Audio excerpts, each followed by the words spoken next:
Assalamualaikum warahmatullahi wabarakatuh.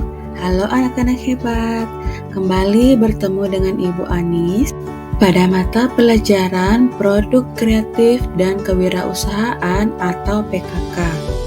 Hari ini Ibu akan membahas mengenai materi metode perakitan produk, barang, atau jasa. Terlebih dahulu, Ibu akan menyampaikan mengenai kompetensi dasar. Yang pertama, KD 3.11 menerapkan metode perakitan produk, barang, atau jasa. Yang kedua, KD 4.13 melakukan perakitan produk, barang, atau jasa. Selanjutnya, tujuan pembelajaran kita yang pertama, menganalisis pengertian dan prinsip perakitan produk, barang, atau jasa. Yang kedua, memerinci metode perakitan produk, barang, atau jasa. Ketiga, menganalisis proses dan sistem perakitan produk, barang, atau jasa. Keempat, melakukan perakitan produk, barang, atau jasa.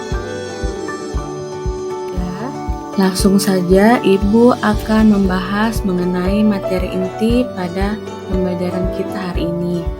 Yang pertama, teori dasar dan prinsip perakitan. Yang kedua, metode perakitan produk. Yang ketiga, sistem perakitan dan keseimbangan lintasan. Keempat, rancangan perakitan produk. Langsung saja Ibu akan membahas mengenai pengertian perakitan produk.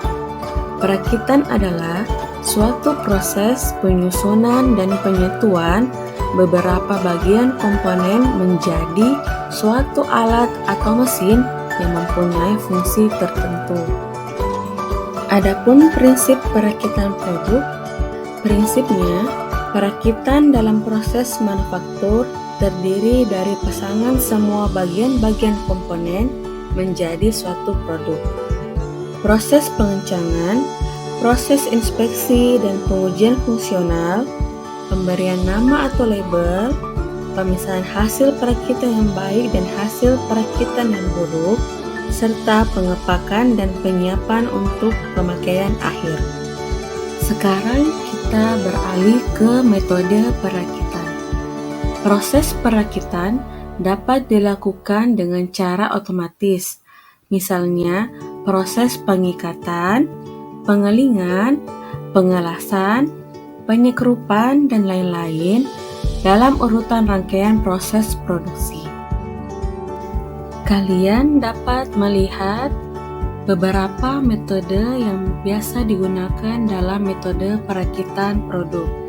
Di sini, metode perakitan ditinjau dari proses penyambungan komponen. Yang pertama, metode cascade. Yang kedua, metode keseimbangan. Yang ketiga, metode bongkar pasang atau knockdown. Nah, sekarang Ibu akan membahas satu persatu mengenai metode perakitan ditinjau dari proses penyambungan komponen. Yang pertama, metode cascade. Metode ini merupakan perakitan antara komponen pada langkah yang berurutan. Pada prinsipnya, metode ini banyak digunakan untuk sistem penggabungan antara komponen dengan menggunakan rivet atau paku keling. Selanjutnya, metode yang kedua yaitu metode keseimbangan. Metode ini merupakan proses penyambungan komponen-komponen dengan menggunakan spot welding. Metode yang ketiga yaitu metode bongkar pasang atau istilah yang lebih populernya adalah knockdown, merupakan metode yang menggunakan sambungan baut dan mur ataupun skru.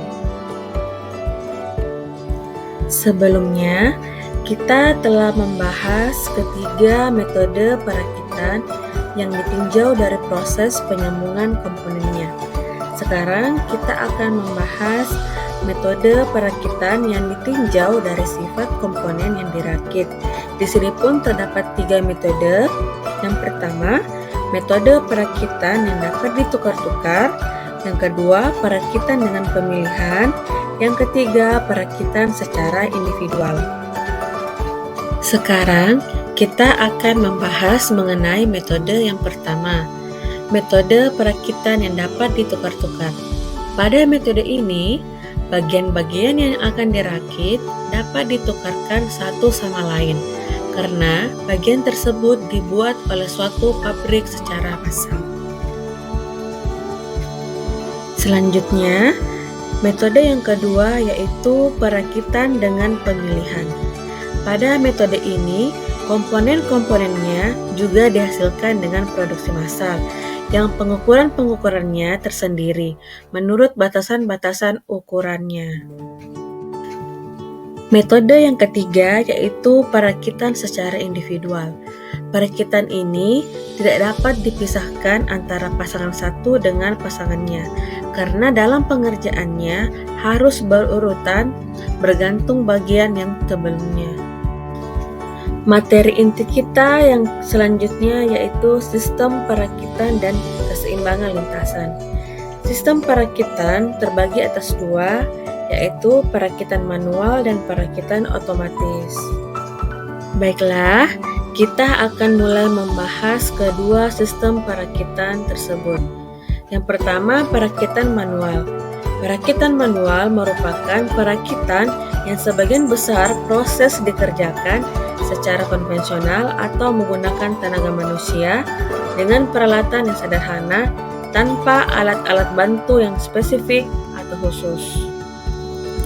Sedangkan perakitan otomatis yaitu perakitan yang dikerjakan dengan sistem otomatis seperti otomasi, elektronik, mekanik, atau gabungan mekanik dan elektronik yaitu mekatronik yang membutuhkan alat bantu yang lebih khusus. Berikutnya adalah jenis perakitan dapat dibedakan menurut jenis produk yang akan dilakukan perakitan. Yang pertama, produk tunggal, yaitu perakitan dengan produk hanya satu jenis saja. Yang kedua, produk seri, yaitu bila perakitan dilakukan dalam jumlah massal dalam bentuk dan ukuran yang sama. Selanjutnya kita akan beralih ke materi metode keseimbangan lintasan. Di sini terbagi atas 4. Yang pertama, metode bobot posisi. Yang kedua, metode pendekatan wilayah. Yang ketiga, metode large candidate rule. Yang keempat, metode keseimbangan lintasan terkomputerisasi.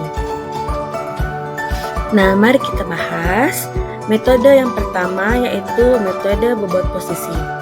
Pada prinsipnya, metode bobot posisi memperhitungkan nilai bobot posisi atau rank positional weight dan elemen yang memiliki bobot posisi terbesar diletakkan pada urutan teratas.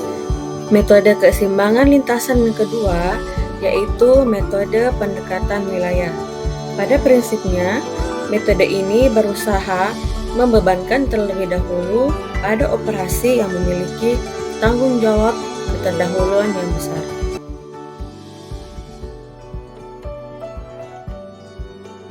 Metode yang ketiga adalah metode large candidate rule, yaitu metode yang mengurutkan elemen kerja berdasarkan lamanya waktu operasi. Yang terakhir, metode keseimbangan lintasan terkomputerisasi. Yang pertama, COMSOAL atau Computer Method of Sequencing Operation for Assembly Lines, yaitu mengatasi persoalan keseimbangan lintasan dibandingkan dengan metode sebelumnya. 2. CALB atau Computer Assembly Line Balancing, digunakan pada lintasan tunggal maupun campuran. 3. ALPACA atau Assembly Line Planning and Control, merupakan metode pertama kali dikembangkan oleh General Motors pada tahun 1967. Baiklah, cukup sekian materi pembelajaran kita pada hari ini. Kiranya murid-murid Ibu mengerti dengan pemaparan yang telah Ibu berikan. Sampai bertemu kembali di video pembelajaran Ibu berikutnya. Tetap semangat, SMK bisa. Assalamualaikum warahmatullahi wabarakatuh.